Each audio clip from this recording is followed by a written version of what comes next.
Engkanto, multo, tiktik, aswang. Mga karanasang hango sa tunay na buhay, mga kaganapan na mayroong basihan. Kayo kasi, kung saan-saan kayo nagpupunta ng gabi, panahon nila yan. Di naman lalapit sa'yo yan, maliban na lang siguro kung buntis ka. Ha?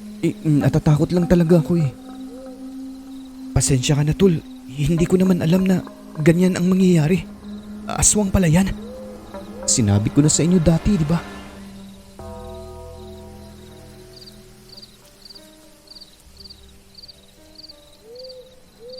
Naniniwala ba kayo sa kababalagan? Naniniwala ba kayo na ang mundo ng tao ay punong-puno ng mga bagay na hindi maipaliwanag? Marami sa atin ang hindi. Pero kami, naniniwalang hindi lang tayo ang naninirahan dito sa mundong ibabaw, sapagkat kami mismo, kapatid at mga kaibigan, harap-harapang nakaranas ng katatakutan dito sa mundo. Mapagpalang araw, Sir Alex. Ako si Larry at nais kong ibahagi itong aming karanasan sa kababalagan, lalo na sa aswang na hinding-hindi ko makakalimutan.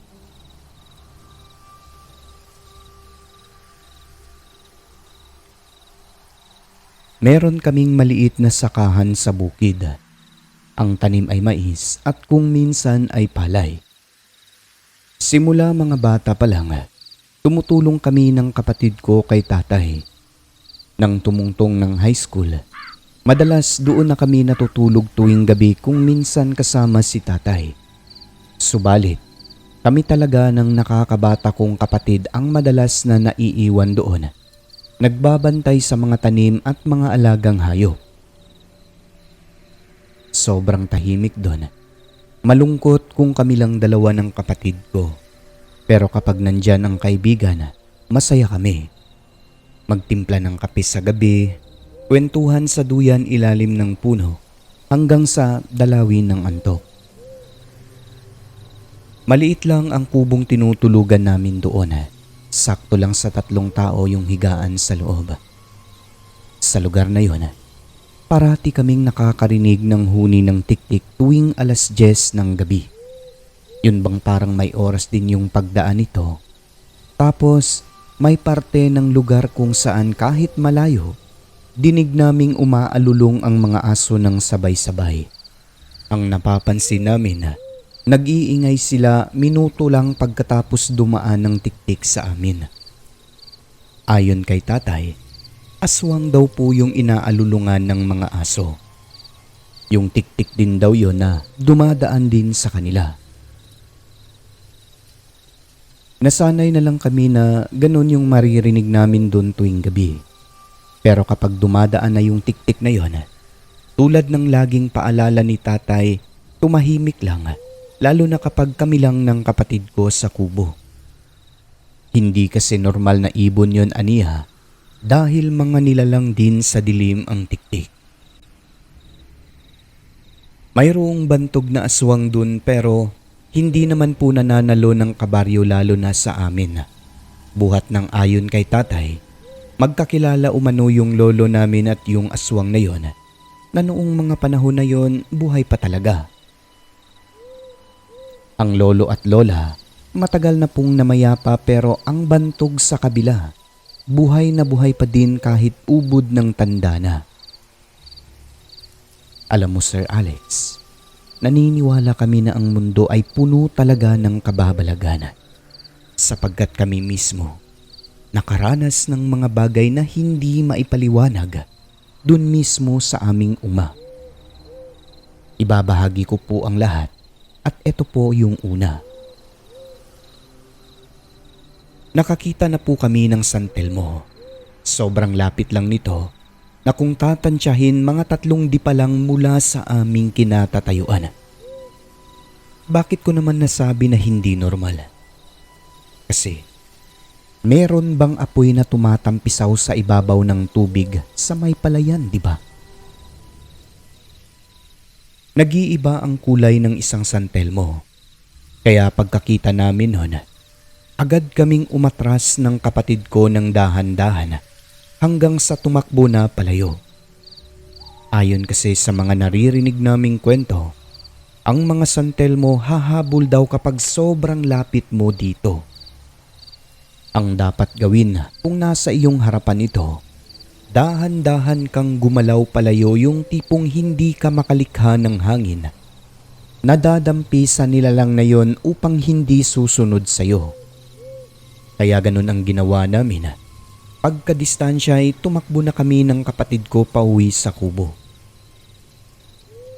Nalaman namin ayon sa kwento ng aking tatay, noong binata pa umano sila, meron daw pinatay na tao sa bandang yon kung saan namin namataang merong santilmo. At maging sila, nagpakita rin umano sa kanila ang santelmo na yun, pero matagal na pong panahon nangyari. Mukhang napaka-imposible, di ba? Kasi ilang dekada na nangyari yun, ngunit nakita talaga namin ng kapatid ko. Ibig sabihin, pwede pa rin pala talaga magpakita kahit matagal ng panahon ang nakalilipas. Marami pa kaming naging karanasan sa tulad nung iyak ng sanggol sa kakahuyan, Sir Alex. Noong minsang nagpunta kami roon para manghuli ng palaka. Sobrang nakakapanindig balahibo lang dahil madilim ang bahaging yon, tapos may kumakaluskos pa sa daanan namin. Walang kung ano-ano noon, pagkarinig namin ay nag-unahan kami sa pagkaripas ng takbo ng kapatid ko at yung isang kaibigan namin. Sinabi namin ito sa aming mga magulang. Ayon kay nanay, ang parte ng lugar na yon ay meron umanong sanggol na itinapon na kakapanganak pa lang. Naging tiyanak daw yon at nagpaparamdam sa kakahuyan. Magmula noon, hindi na talaga kami pumupunta sa kakahuyan para lang manghuli ng palaka. Isa pang nakakakilabot naming naging karanasan sa ay yung may narinig kaming iyak ng babae sa tawid ng sapa. Bumaba na ang tubig sa ilog nun, kaya naghanap kami ng gagamba. Kinakailangan kasing tumawid ng sapa dahil sa kabila nun maraming mahuhuli. 3 pa rin kami noon ng kaibigan naming si Aying. Pagdating sa dulo ng kakahuyan kung saan merong kubong abandonado, habang papalapit doon, paisa-isa kaming nakakarinig ng sitsit ng babae. Una ang kaibigang si Aying, pero hindi niya pinapansin kasi mahinang-mahina lang talaga ito. Sumunod ay yung kapatid ko. Naririnig niya rin paminsan-minsan pero hindi niya rin pinapansin buhat ng hindi naman panay ang pagsitsit. Maya-maya pa nung makakuha ako ng malaking gagamba. Habang nakaupo kaming 3 harapan sa lupa, iniilawan ang gagamba ng mga sulo namin. Dito, 3 na talaga kami ang nakakarinig ng sitsit.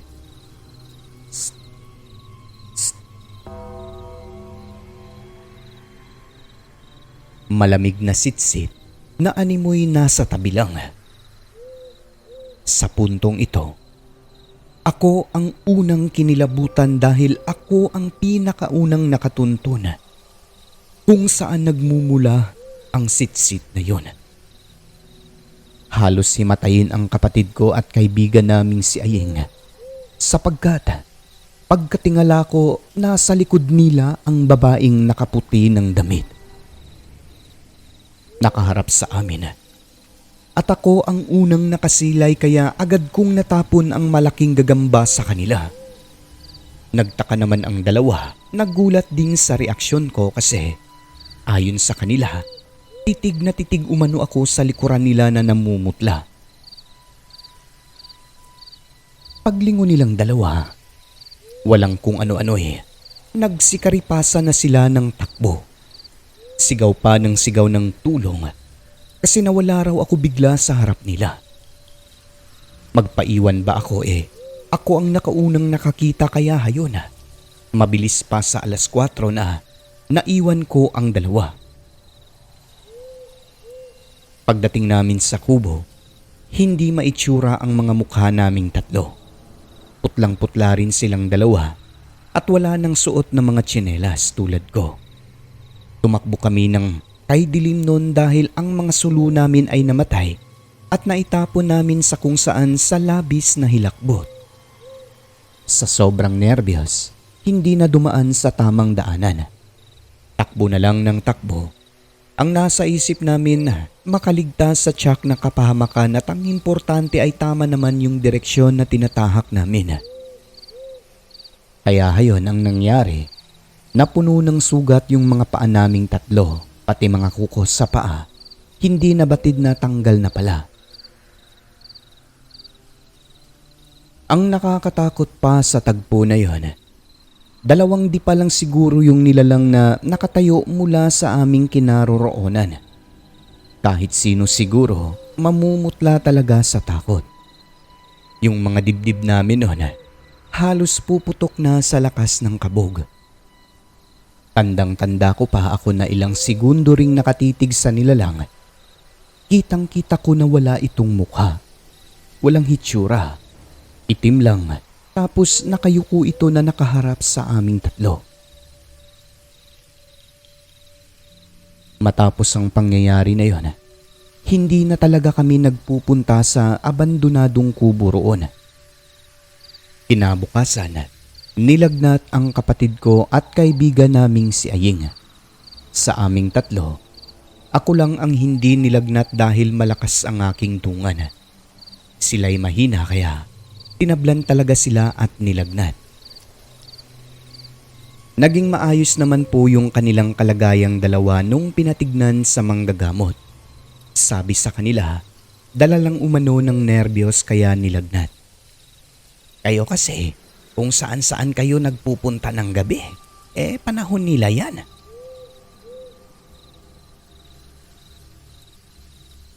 Taong 1996 kung kailan first year college na ako nito. Nang mga panahon na yun, Sir Alex, ay meron na akong mga kaibigang lalaki sa baryo. Iba na kasi, hindi na takot sa mga kababalaghan sa paligid kasi nga binata na. Siyempre, sa edad na yun, ang hangad ay magkaroon ng mga kasintahan, di ba? Pare-pareho kami noon eh. So, madalas kaming gumagala sa plaza tuwing gabi. Natuto na rin na mag-inom, kaya ayon palaging nakakatanggap ng sermon. Yung kapatid ko naman, seryoso na siya sa kanyang pag-aaral kaya minsan-minsan na lang talaga natutulog sa uma. Isang araw, inaya ako ng 2 kong kaibigan na magdisko sa kabilang sitio. Pagdating doon, meron kaming nakilalang mga kababaihan. Mababait sila, magaganda kaya nakipagkaibigan talaga kami. Yun din kasi ang hanap namin nun eh. Siyempre bawat isa sa amin may balak na panliligaw sa mga babae na yon. Kung baga, partner-partner. Magmula nun, madalas na kami mag-group date. Kung hindi sa plaza, doon sa kubo namin sa uma. Wala kaming ibang ginagawa kundi magluto, kumain, magkape, merienda, magkwentuhan at tawanan. Isang gabi, sobrang ingay namin noon. Maya-maya ay may dumaan na tiktik sa ibabaw ng kubo. Yung kapartner ko na si Maria, pagkarinig niya takot na takot ito. Bigla ba namang yumuko pagkatapos ay pumasok siya sa kubo. Iba yung takot na naramdaman niya kasi nanlalaki talaga yung mata nito at namumutla pa kaya sabi ko sa kanya, "Uy Maria, normal lang yan dito, ano ka ba? Halos gabi-gabi dumadaan yan eh, ba't ganyan ka katakot?" "Ha? Ewan ko Larry, natatakot talaga ako eh." "Ano ka ba? Hindi naman lalapit sa'yo yan, maliban na lang siguro kung buntis ka." "Ha? Natatakot lang talaga ako eh." "Ay sus, wala yun. Huwag kang matakot, nandito naman kami. Ano ka ba? 6 tayo dito, no?" Ang lapit-lapit nun eh." "Ay naku Maria, normal lang talaga yan dito, maniwala ka." Baka kasi babalik yun. Huwag ka matakot, tuminahon ka na, okay? Hindi sila nang aano dito, dumadaan lang yan. Di nagtagal ay nakumbinsi naman namin ang dalaga, kaya lumabas na rin ito at hindi naman na bumalik yung tiktik na kinatatakutan niya. Naging madalas pa ang group date namin sa kubo. Hapon pa lang, naglalakad na kami dahil malayo-layo po yung namin sa kalsada. Kung tatansyahin, mga 30 minutos din ang lakaran. Gaya ng nakagawian, kwentuhan lang naman at merienda ang ginagawa namin sa kubo. Nang gabi na yon, pagpatak ng 6:00 pa lang, merong dumaan na tiktik. Mababa lang ito kung kaya dinig na dinig namin ang malakas na tinig nito. Napayuko na naman si Mariang takot na takot. Nagtago sa ilalim ng mesa kaya sabi ko, huwag masyadong matakot kasi nga normal lang na may dumaan na tiktik doon. Pero sa totoo lang, unang beses kong makarinig ng tiktik na dumaan ng sobrang baba lang. Pag-aakala ko talaga'y dadaan lang yon.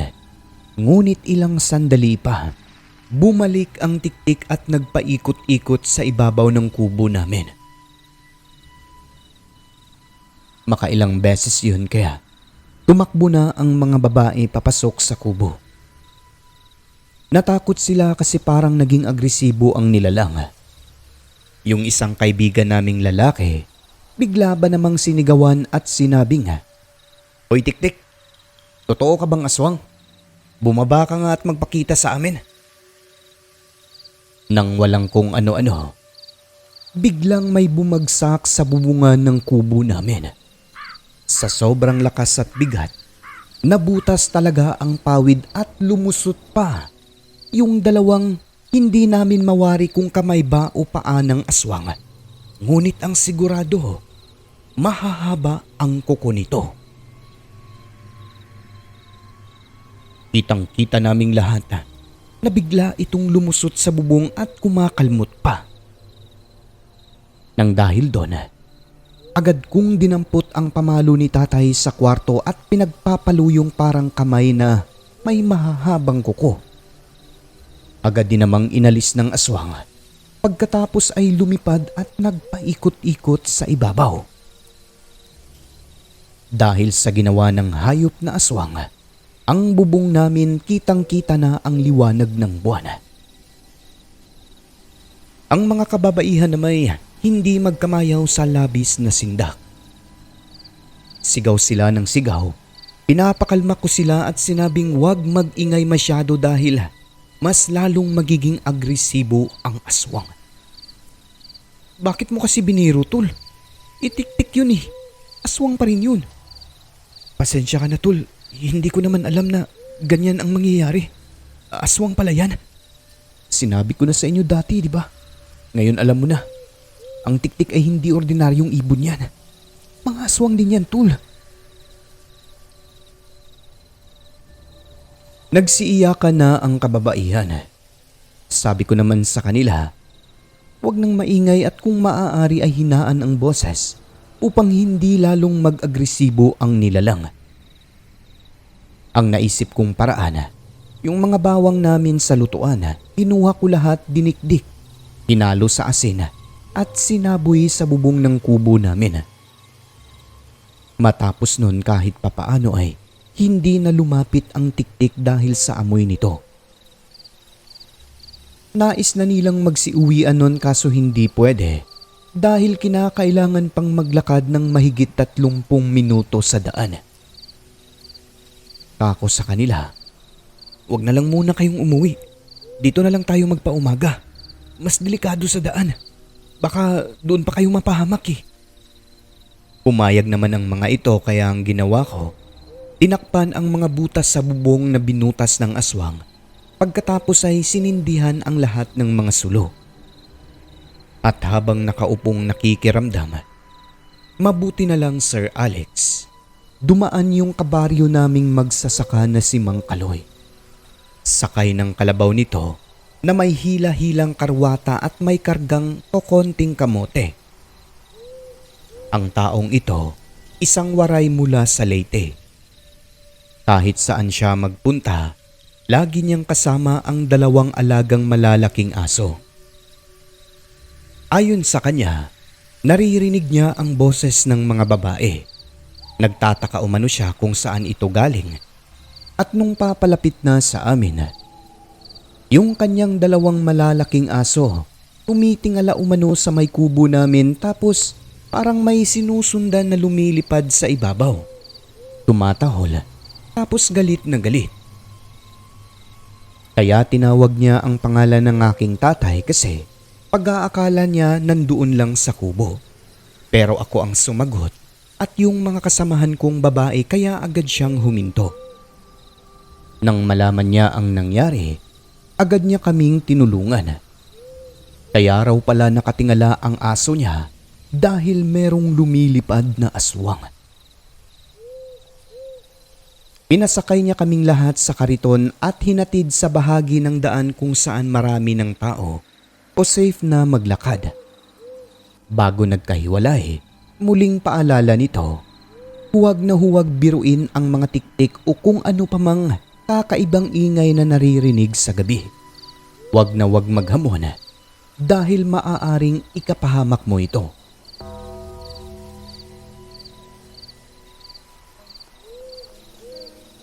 Ang pangyayari na yon, naging leksyon sa isa naming kaibigan na naghamon. Sa nilalang na inakala niya ay normal na hayop lang. Kaya nanumpa ito at sinabing hinding-hindi na niya gagawin. Subalit ang hindi namin batid noon, Sir Alex, higit pa sa paghahamon ng kaibigan namin kaya gano'n na lang kaagresibo ang aswang. Natuklasan kasi namin kinalaunan bakit lumalaki ng lumalaki ang tiyan ni Maria ay dahil nagdadalang tao pala.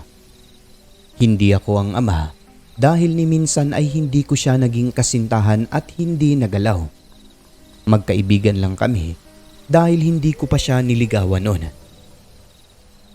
Mabuti na lamang dahil buntis pala siya sa dating nobyo nito na nooy hindi na nagpakita. Kaya pala gano'n na lang kaagresibo ang aswang ay dahil nakaamoy pala ito ng malalangkang amoy. Nasanggol sa sinapupunan ni Maria.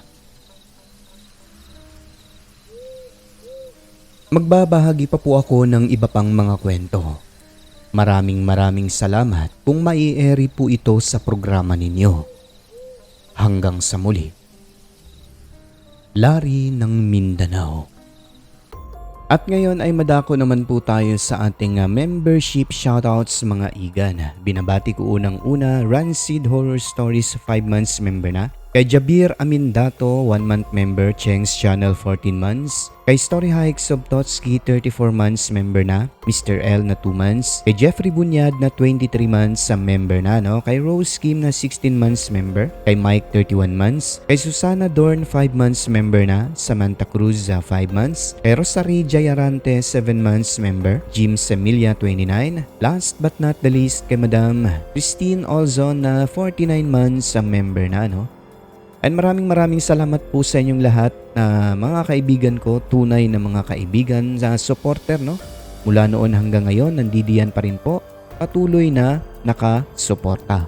Again, taos puso po ang inyong narrator na nagpapasalamat po sa inyong lahat. At syempre sa mga commentators natin, last update na nag-comment mga kaibigan, babatiin natin unang-una si RG Arcilias, ayan. Kay Christy Harm ng Germany, So Mendoza, Mary Asilar. Kay Jason Manalo, Bong Amblesinio. Kay Melanie Helican, Rexy Abergas, Sumaugdang Rubiliar. Kay German Evangelista, Rose Ulalia, kay Hazel Fiesta. Kay Red Guns, and last but not the least, kay Madam Arlene Cools Besa. At sa lahat ng mga silent listener ay welcome po kayo sa channel natin. Pumasok na po kayo at i-hit ang subscribe button. Siyempre, huwag niyo hong kalimutan ang notification bell upang updated kayo sa mga bagot nakakasabik nating mga kwento. Muli po mga kaibigan, Maraming salamat po sa mga suporta nyo. Huwag kalimutang tumawag sa taas. I love you.